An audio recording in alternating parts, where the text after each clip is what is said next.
it's Michael from Fujifilm. Today we're going to talk about still photography and off-camera flash. Now I know that may not be sexy because these days all the rage is LED lighting, and it's true that in the last 10 years LED technology has gotten so good that it's now the norm on cinema and TV sets, almost quite the quality of sunlight and incandescent tungsten lights for color reproduction. But LED lights still pose a bit of a problem when it comes to still photography, in particular for portraiture. So for one, not everybody likes a bright glaring light on them all the time, especially children and pets, okay?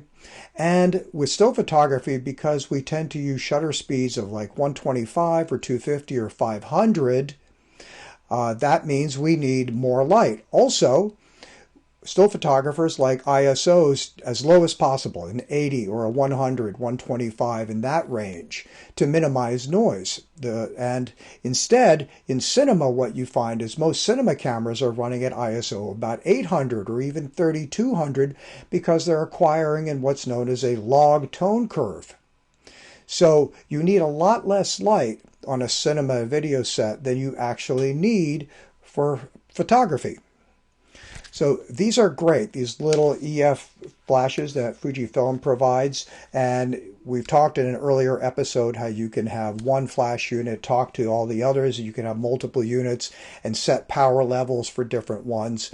But these are small and they are limited in power. Now they're all really totally great when they're right on the camera and give you that direct pop that's very popular right now in fashion. But once they start getting off camera and you start trying to diffuse the light, these tend not to be strong enough. So we want something that's a little bit bigger, that these are almost the power of studio units. They have integrated batteries or removable batteries, but they are designed to be able to take the reflectors and the accessories and the speed rings that you would use with studio power flashes.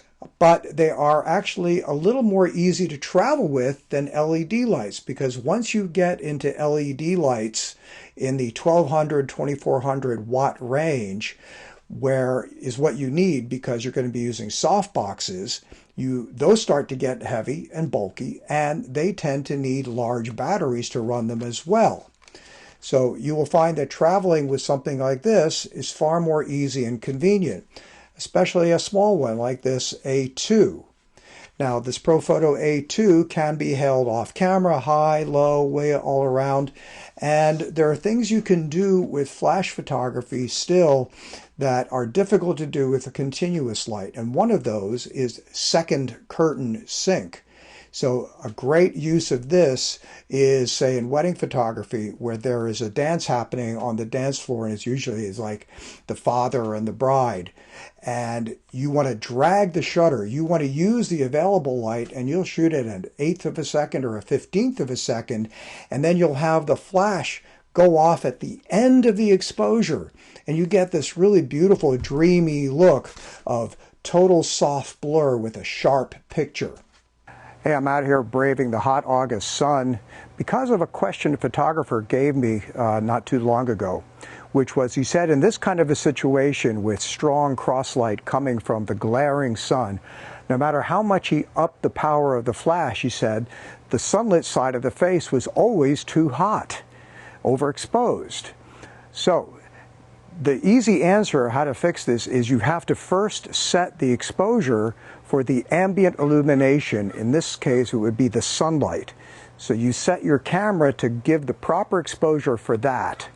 And then you set the power of the flash to make the shadow side of the face look good. So the reason this works is because strobe, the flash, dumps the power so quickly, it's about a 1/1500th of a second or even up to a 3,000th or a 4,000th of a second, that the output of light happens before the shutter has time to open and close all the way. There's also something called FP Sync, and I've got my S20 and my ProPhoto A2 here running on what is called FP Sync, and in this mode the camera shutter and the flash basically talk to each other. And the strobe fires very rapidly as the shutter curtain moves across the plane of the sensor. Okay, I'm actually standing farther away because I want a good portrait with the XF56mm, and I have that set at f2 because I want to try to keep the background a little bit soft, right? Okay, so first, in order to make basically the shadow side of my face here look normal, we do an exposure of a 500th of a second, and that's at ISO 160. Now I am using the Fujifilm X app to connect wirelessly from my phone to the camera, and that way I can use the remote control right here from where I'm standing. The front of my face looks normal, but that sunlit side is way too hot. Let's change the exposure. Let's go up on the shutter speed. Okay, we've upped the shutter speed now to 1250, 1250th of a second. It's definitely better on the sunlight side of my face, but what's happening on the front is the front's starting to get a little bit darker, but the highlight on the sun side is still too hot. Let's make this portrait at 1/2500th of a second. All right. We've controlled the highlight, so this now is where it's time to bring in the flash. So I've got the remote control transmitter. I'm going to turn it on. And I have the flash system running in auto, that's TTL, so which means the camera meter is doing all the work. It's going to communicate to the flash, tell the flash how bright to fire and when to turn itself off. Now remember, we're at 1/2500th of a second. Okay, you can see that came out very, very nicely. The highlight side is nicely controlled, and now the shadow side of my face basically balances the ambient illumination. Let's dial down the power a little bit on the transmitter and see if we can get it to change a little bit. Okay, there you have it. So you can see now how to balance bright sun with flash. I've now moved into the shade, and as you can see, the background is now too bright. So we'll go through the same steps of exposures. So we bump the shutter speed, and you can see now that the face gets definitely darker, but now we control the highlights in the background. So I have very little ambient illumination right now because I'm in the shade. So I now have two soft boxes set up.